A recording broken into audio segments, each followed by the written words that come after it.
A beloved daughter, mother, and teacher vanishes just before Christmas. Her family's attempts to reach out to her are met with suspicious text messages. As concerns mount, a horrifying truth emerges, leading to even more heartbreaking events. This is the story of Precious Magabane. Let's get into it.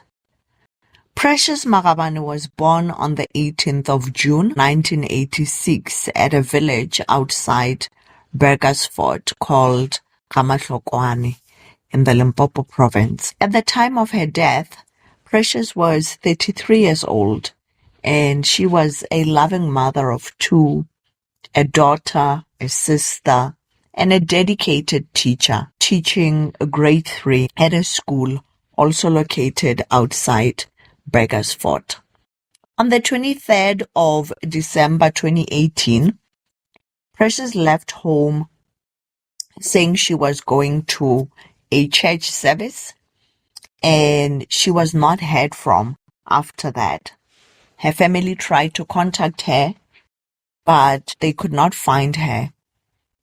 And this was particularly troublesome for her mother because Precious had bought Christmas clothing for her two children, which she was supposed to bring home to her family where the children lived.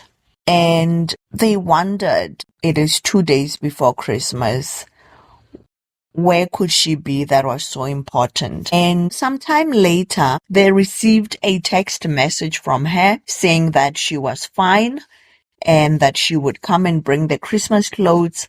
And later she sent another message in broken Sepedi as well as in English, indicating that she had traveled to Sun City in the Northwest Province with a group of friends to spend Christmas there. And of course, her mother found this very strange as to why she would take her children's Christmas clothes with her to vacation when the children needed the clothes for Christmas. There was then a text message from her phone stating that she had left the clothes in her car, which was parked outside her place of residence. But of course, they could not break into the car to get the Christmas clothes, so they let it go. And during the time she was supposedly in Sun City, they did not hear from her, but there was nothing they could do. So in early January, when schools opened, this is in January 2019, her parents sent her sister to go to the school where she taught and find out if she was at work. And of course, they found that she was nowhere to be found. This is when they contacted the police because they knew it was outside of character for Precious to not show up for work without a valid reason. Suspicion quickly turned to Precious's boyfriend, 28-year-old Ashaan Shima, a Pakistani national who was working as a shop manager employed by a rich Pakistani business owner who has several businesses in the Limpopo province. There is not enough that is known regarding the nature of Precious and Shima's relationship, such as how long they had been together, the type of relationship they had, and any other important details. So the police searched for Shima initially for questioning, but he had disappeared. And rather, another person that was also tied to this crime, a 26-year-old, also Pakistani national, Reza Ali, was the first person arrested in connection with the disappearance and murder of Precious. On the 7th of February, using cell phone tracking, the police were able to arrest Shima, whom Precious's sister was able to identify as the man who was indeed in a relationship with her sister.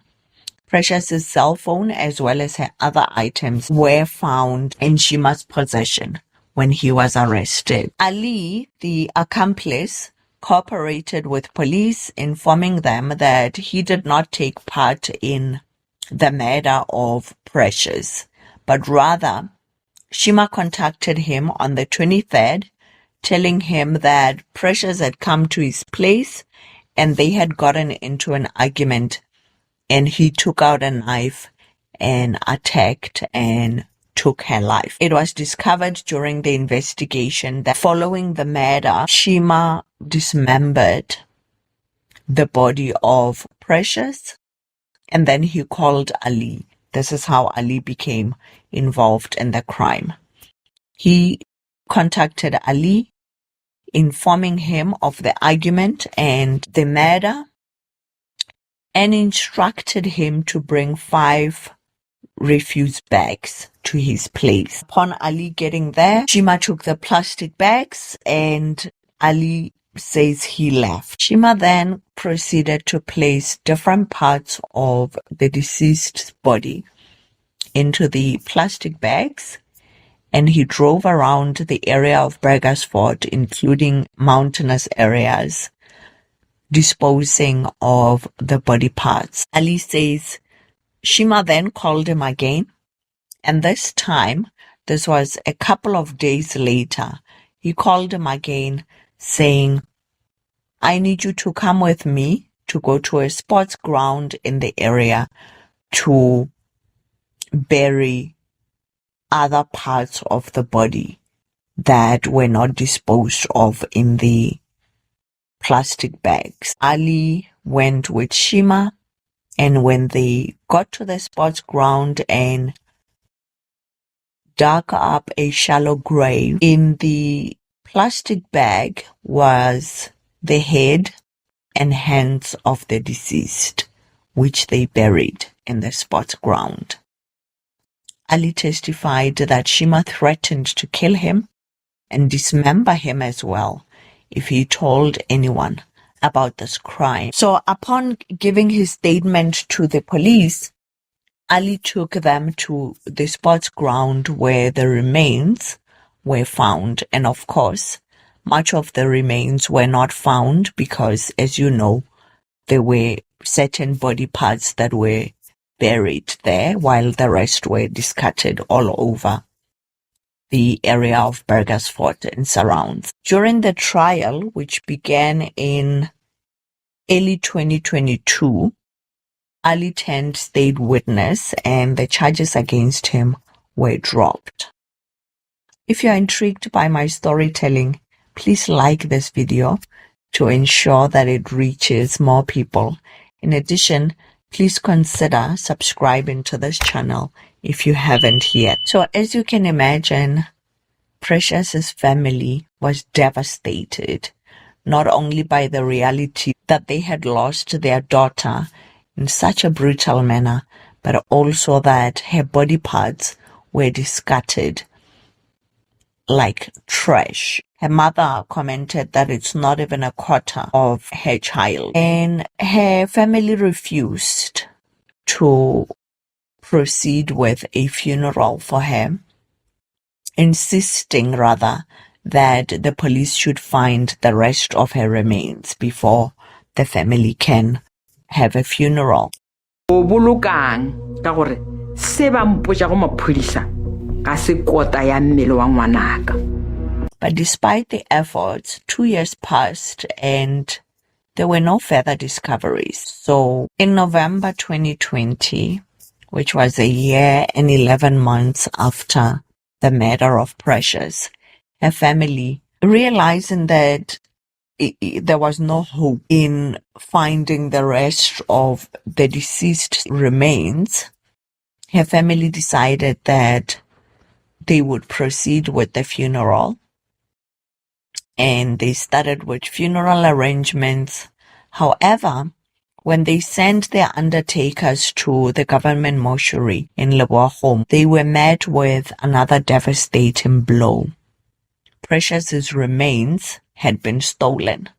With nothing left to bury, the family was forced to abandon their plans for a funeral and instead had a remembrance ceremony in honor of Precious, and they pressed charges of theft in the hope that whoever was responsible for removing her remains from the mortuary could face the wrath of the law.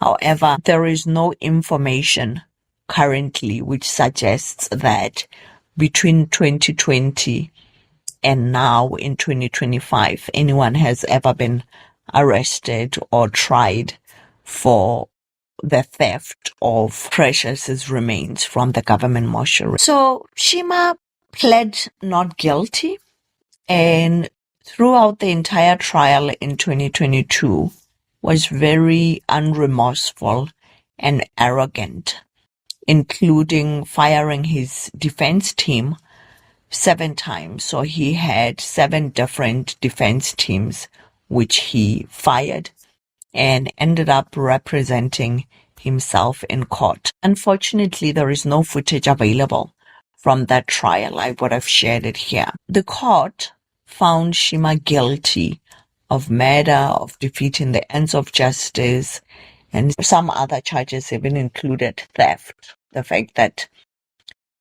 Precious's possessions were found with him.